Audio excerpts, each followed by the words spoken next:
Hier staan ek onder 'n boom met 'n prentjie van Joe, want Joe is alweer nie hier nie.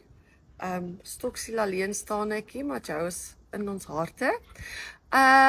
Wat doen jy graag as jy stoksiel alleen is op 'n Saterdag en jy nou die alleenheid bietjie wil besoeer? 'n Drankie of 'n glasie wyn. Ek het gaan kuier by Bertus Fourie. Hy is die wynmaker by Ande Oaks. Wonderlike stories om te vertel. Gaan kyk bietjie saam.